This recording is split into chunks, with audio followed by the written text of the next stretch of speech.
So Hanna, off you go. Thank you. Hi everyone, it's a great honor to be here and to speak here in this audience. Well, first of all, may I congratulate everyone with the International Women's Day. It's a great holiday for everyone in the former Soviet Union space. We still celebrate, and we celebrate quite a lot. This year has a very special meaning for us in Belarus.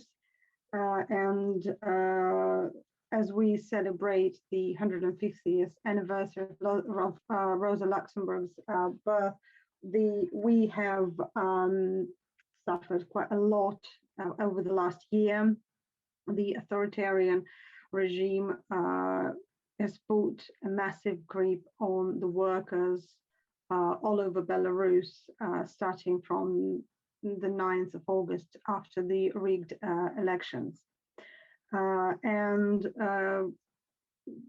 Female workers are in the hot spot of struggle because we fight alongside men, do everything we can to actually get the country to become the country for workers, the country for social justice, the country for women's justice. We have many issues with women's rights back in Belarus. We still, even without everything that's happening now, we still have to fight a lot for equal pay and equal attitude at the workplace. However, the last year put additional strain on us. Many activists, many female activists were detained, jailed, and fined. We had massive atrocities committed in jail. We have multiple evidence on counts of rape of women detained in jails. And it's everyone, basically, young, old, they don't really care out there. The youngest girl detained, she was 13, and she wasn't even in the protest. She was just a bystander. She was just walking home with a dog, and that was enough to be there, to be in the street. And the most recent case is that they arrested a book club of senior ladies who just got together to read a book, and the book happened to be in Belarusian, which is a native language, but which is persecuted. So that was enough for them to be detained and put in jail for 15 days and fined. So this is life in which women live in Belarus right now. But we try to do our best, both with the union and within the larger protest movement. And hopefully that we will prevail eventually, and we will get to the country that we want to live in, the country where everyone is safe and where everybody's rights, everybody's rights, workers' rights, and especially female rights are respected, and where we can safely raise the children and know that tomorrow brings better. So this is important for us, especially today when we try and work as much as we can to overcome what we're facing. Thank you so much. Oh, thank you, Hanna. Thank you for that. We will be having Hanna in the International Solidarity session as well. So, you know, that we can go into more detail as well about how we can help the struggle in Belarus there a little bit more. Do we have Karen Reisman able to just give us a brief comment? Yes, I am here, Lesley. Oh, lovely. Oh, glad, Karen. As a nurse who's going to go down as the famous nurse who's been arrested, would you like to just tell, while we've got everybody before we go into the breakouts, would you just like to tell everybody what's happened to you and also what your plan is? I know the fine has been raised, but you may be doing a challenge as well, so we'd all be really interested to hear what's happened. Brilliant. Thank you, Karen.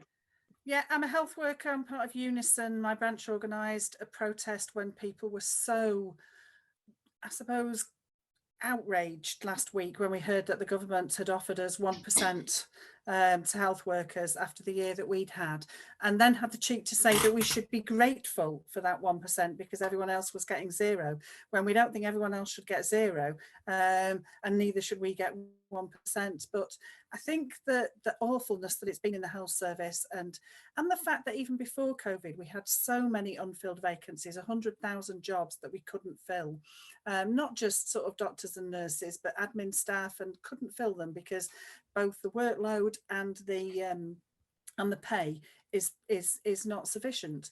And so we had a protest to fight that insulting pay offer and to fight for the health service.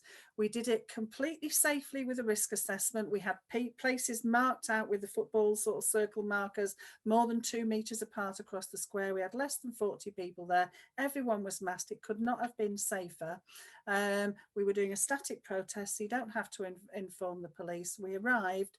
Initially, they were very friendly, but then as time went on, we hadn't started yet. They then said that they wanted us to stop because it was illegal under the COVID restrictions. They couldn't argue it wasn't safe. They just said that it wasn't legal under them. We argued it was perfectly safe, and we ought to be able to do it. And in the end, we ended up being told and instructed that we had to stop it. I made a speech in order to tell people that we were stopping it.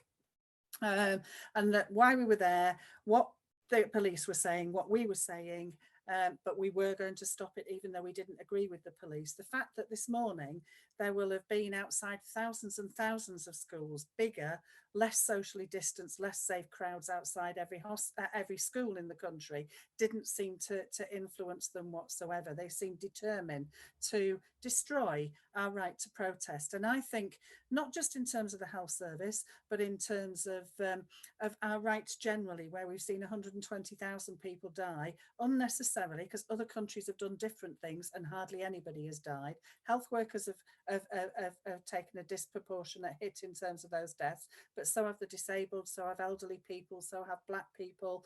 You know, that it is really, it's a disease of poverty and discrimination, as is health often.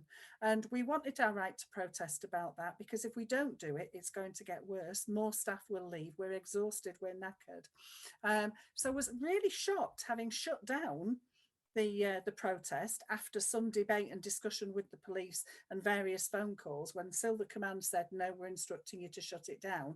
I shut it down, to find myself sort of, you know, half an hour later, after we'd finished all the media interviews, then taken to one side and being told I was being fined £10,000 on a fixed penalty notice for organising a protest of more than 30 people. I was absolutely outraged, stunned and overwhelmed.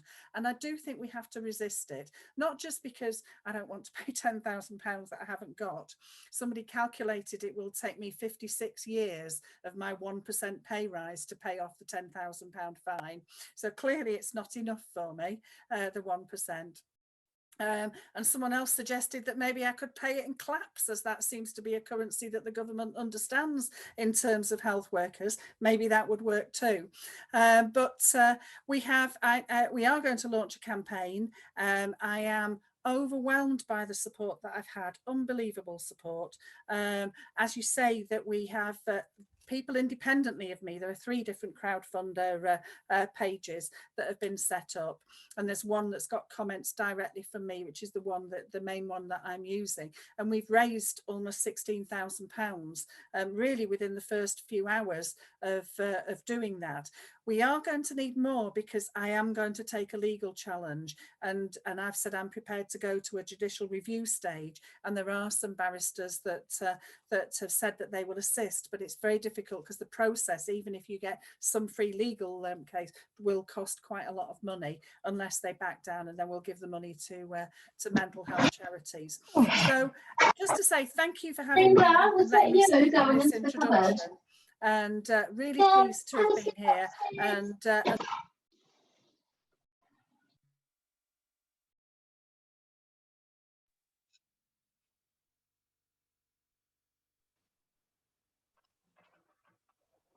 Apologies, Karen. I think you've been accidentally muted. That's no problem. But I do think we have to defend the right to protest, and we have to carry on protesting, because if we don't, then we will have a government that carries on killing us, both in terms of COVID, but also in terms of the poverty that they're enshrining in so many sort of sectors of the community. We do have to demand the right to resist and the right to protest. Otherwise, we leave the murderous government still in place to continue with their terrible policies. So thanks again for the solidarity today. And as I say, it's been absolutely overwhelming, and I was quite frightened when I first got it, but now I feel like that people are on my side, and that is incredible. So thank you. Oh, well done, Karen, and solidarity to you. We will, I think somebody's put in the link to the crowdfunder in the chat, and we will obviously circulate that round our different organisations. Just before we go into our breakout, I want to say that International Women's Day arose out of women struggling, protesting, striking, whether as German socialists in Russia 1917. Women have always struggled for bread and roses, and we've got right-wing governments and the market trying to take back everything we fought for: rights over our bodies, as in Poland, over our living conditions, ruining our health and ruining our planet in every part of the world. And we hope to be having other events throughout the occasionally throughout the year, and the attack on Karen is just another attack on the right of protest. So when our government here points the finger at places like Belarus, then they're prepared to do exactly the same to us.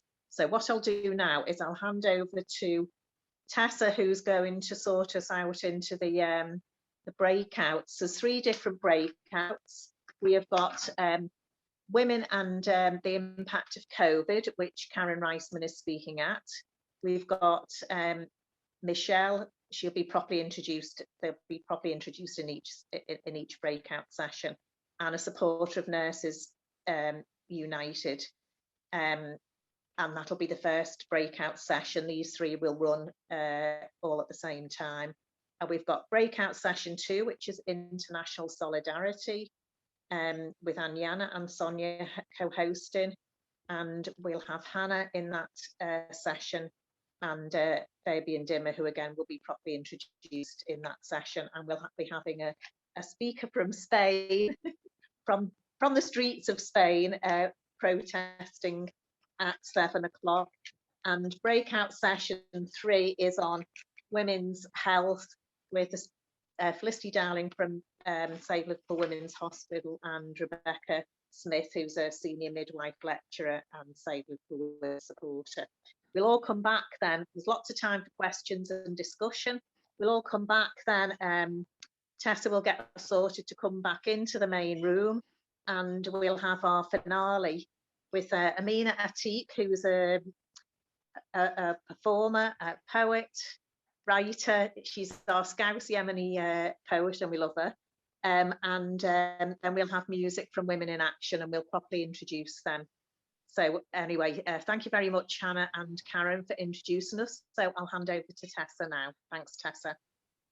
Thanks, Lesley, and thanks so much to our opening speakers. So I'm going to put you into the breakout rooms in a moment. Some people have been pre-assigned to breakout rooms if you let us know which room you wanted to go into, but some people haven't. So I'm going to open the rooms in a minute, and you should either get an invitation to join a breakout room, or you should be notified that you can choose your own breakout room.